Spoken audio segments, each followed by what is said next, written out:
In the last 3 videos, John Carter witnessed a fierce battle between green Martians and red, human-like beings. After the fight, the Princess Dejah Thoris was captured. Soon, John Carter, the princess, and their friend Sola tried to escape, with Carter staying behind to hold off their pursuers. The huge green warrior Tars Tarkas came slowly toward me with his thin sword. I backed away. I did not want to fight him. I did not wish his death. He had been as kind to me as a green Martian can be. As I stood watching him, a rifle fired in the distance. Then another, and another. Tars Tarkas and his warriors were under attack from another tribe of green warriors. Within seconds, a terrible battle raged. As I watched, 3 of the attackers fell on Tars Tarkas.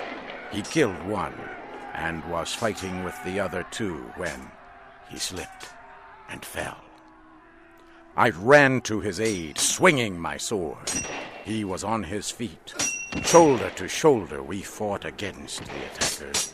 They finally withdrew after an hour of fierce fighting. John Carter, I think I understand the meaning of the word friend. You saved my life when I was about to take yours. From this day, you are no longer a captive among our people, but a leader and great warrior among us. There was a smile on his face. Once again, he took off a metal band from his arm and gave it to me. I have a question for you, John Carter.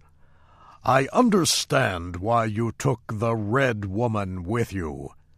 But why did Sola leave her people and go with you? She did not want to see me or the princess harmed. She does not like the great games held by your people where captives are led to die. She knows if she is caught, she too will die in the games.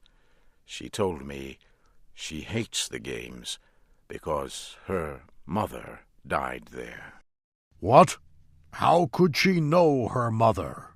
She told me her mother was killed in the games because she had hidden the egg that produced her. Her mother hid Sola among other children before she was captured. Sola said she was a kind woman, not like others of your tribe. Tars Tarkas grew angry as I was speaking, but I could see past his anger. I could see pain in his eyes. I immediately knew Sola's great secret. I have a question for you, Tars Tarkas. Did you know Sola's mother? Yes, and if I could have, I would have prevented her death. I know this story to be true. I have always known the woman who died in those games had a child. I never knew the child. I do now. Sola is also my child.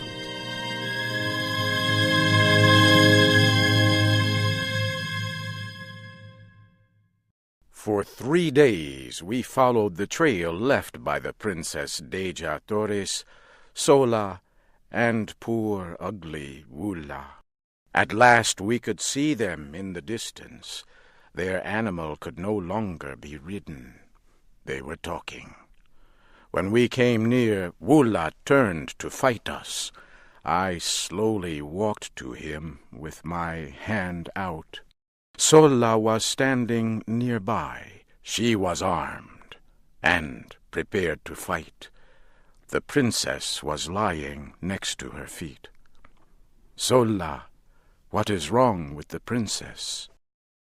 She has been crying much these past few days, John Carter. We believed you died so we could escape. The thought of your death was very heavy on this woman, my friend Dejah Thoris. Come and tell her you are among the living. Perhaps that will stop her crying. I walked to where the Princess Dejah Thoris was lying on the ground. She looked at me with eyes that were red from crying. Princess, you are no longer in danger.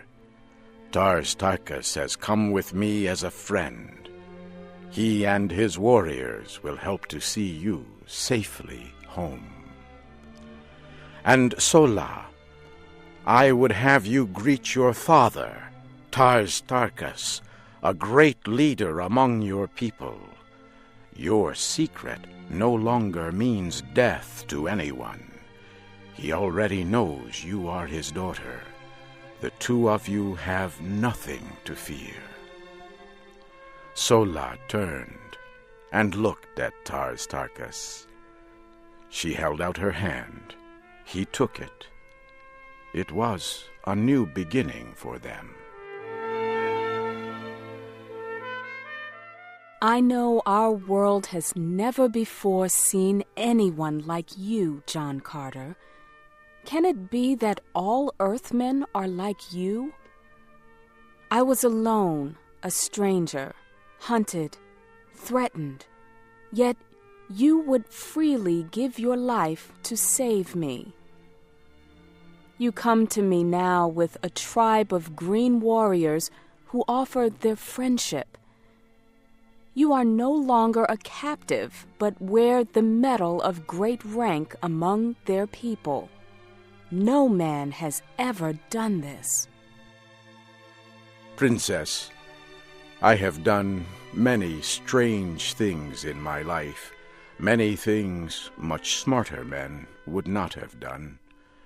And now, before my courage fails, I would ask you to be mine in marriage.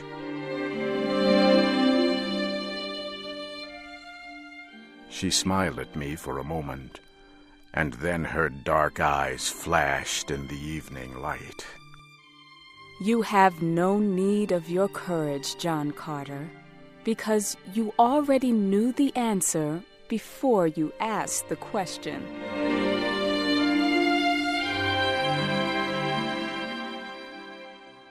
Several days later, we reached the city of Helium. At first, the red men of Helium thought we were an attacking army, but they soon saw their princess. We were greeted with great joy. Tars Tarkas and his green warriors caused the greatest excitement. This huge group of green warriors entered the city as friends and allies. I soon met Tardos Mors, the grandfather of Dejah Thoris. He tried several times to thank me for saving the life of the princess, but tears filled his eyes, and he could not speak.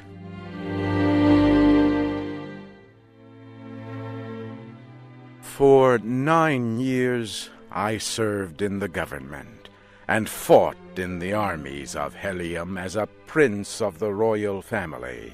It was a happy time. The Princess Dejah Thoris and I were expecting a child. Then, one day, a soldier returned from a long flight. When he landed, he hurried to the great meeting room. Tardos Mors met with the soldier and reported that every creature on the planet had but 3 days to live.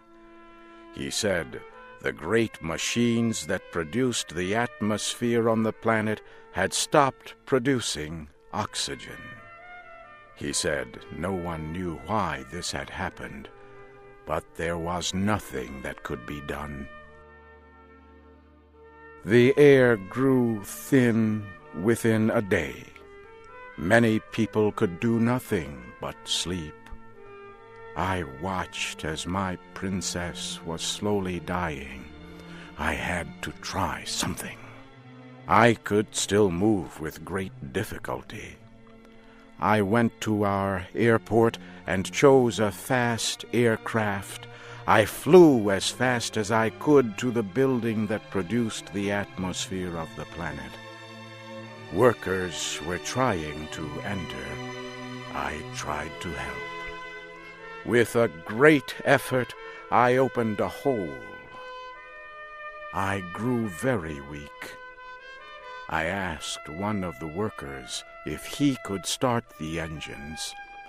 He said he would try. I fell asleep on the ground. It was dark when I opened my eyes again. My clothing felt stiff and strange. I sat up. I could see light from an opening. I walked outside. The land looked strange to me. I looked up to the sky and saw the red planet Mars. I was once again on Earth in the desert of Arizona. I cried out with deep emotion. Did the worker reach the machines to renew the atmosphere? Did the air reach the people of that planet in time to save them? Was my Princess Dejah Thoris alive, or did she lie cold in death? For 10 years now, I have watched the night sky looking for an answer. I believe she and our child are waiting there for me. Something tells me that I shall soon know.